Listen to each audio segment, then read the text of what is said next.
Michelle. Today I'm going to talk to you a little bit about an interview I had the opportunity to give last week. When we got this assignment and she told us to give an interview to someone that had our dream job, that was really awesome for me. I have thought about being a college professor for a really long time, so I thought, why not take this opportunity and interview a professor that I had this semester that I really enjoyed. So first off, I'm going to tell you a little bit about my interview. First off, some of the questions I asked her and a little bit about what she told me. Second off, a little bit of advice. And lastly, how I felt I did in the interview as a whole. So, to start off, some of the questions I asked her were pretty basic. I asked her what she enjoyed most about her job and what she enjoyed least. And she said what she enjoyed most about her job was she enjoyed teaching. She enjoyed sharing knowledge with other people about something she's really passionate about, which is communication studies. Second off, something she didn't like about her job, she said it was really frustrating to work with disgruntled students, students that really didn't have the passion to be there or the passion to be here at Tech and didn't really care about learning and just they weren't in it and it was hard for her.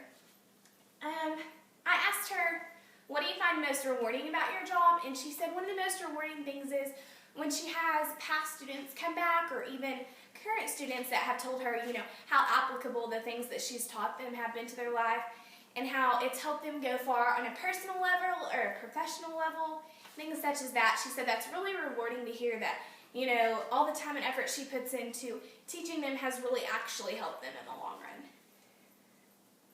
I also asked her, what is something that gets her through a bad day? And she told me she actually keeps a file of all the sweet cards and notes and emails people send her, and she said whenever she's having a bad day that she goes back and she reads those.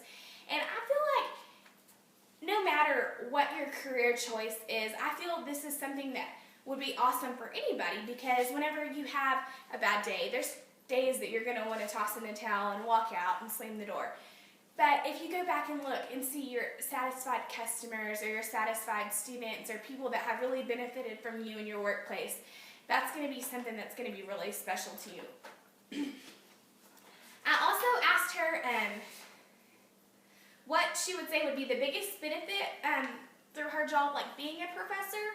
And she said that being a professor and a teacher, she is actually, the time she gets off with her kids is really important to her, and with her family, she gets off in the summers, she has a lot of flexibility, she's able to, spend a lot of times with her children. She has 2 younger sons, and she said that's really important to her, and I feel that that is a huge benefit with being a professor, that you do get all these cool benefits, and you get to be off in the summer, and while it is a very demanding and hard job, you get a lot of rewards from it.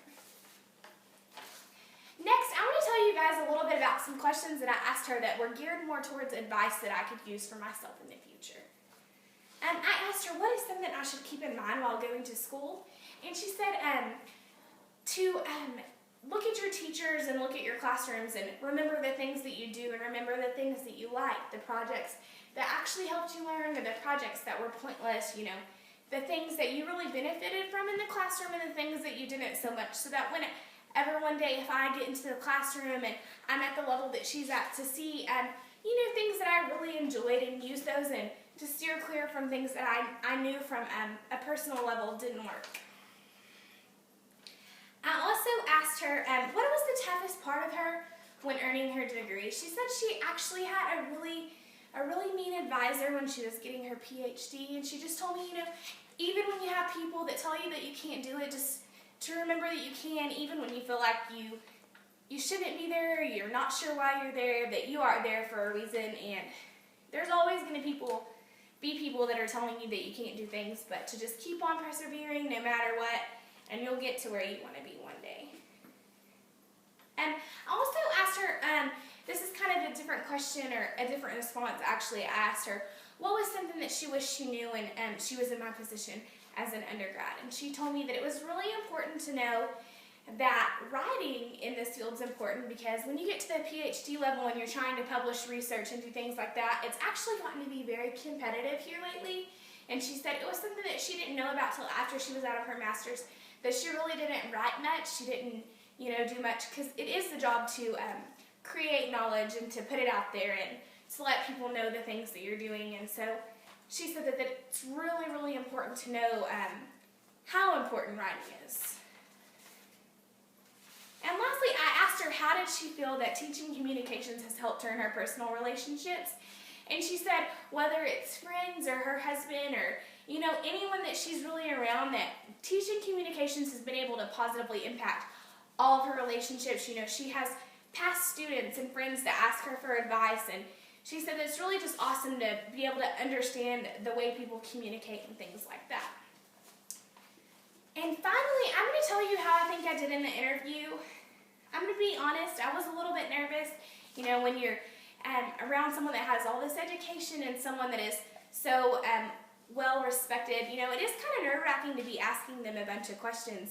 And I felt that I did a pretty good job. I felt like I could have been a little more personable. I actually recorded the interview, and when I went back and listened to it, I actually found myself saying things that I felt people have told me in an interview, like, "Oh yeah," or "cool," and I thought, that didn't sound really personable, so I think I could have made more of a point to be more personable with her and to have a little bit more of a conversation and talk to her a little bit more. But all in all, I think it's been a really good experience because I feel we've all been on the interviewee side of the part, but not the interviewer. So if I'm going to use this in my professional career, if I'm ever going to hire somebody or, need to find someone as a worker or going through interviews for grad school and stuff, I feel like it's really important to know how interviews work and everything like that. But all in all, I felt like it was a really good experience for me, and I actually enjoyed doing this project. And I hope I have given you a little more insight to some of the things that she told me, like that she enjoyed about her job. Second off, some advice, and lastly, how I felt I did in the interview. Thank you.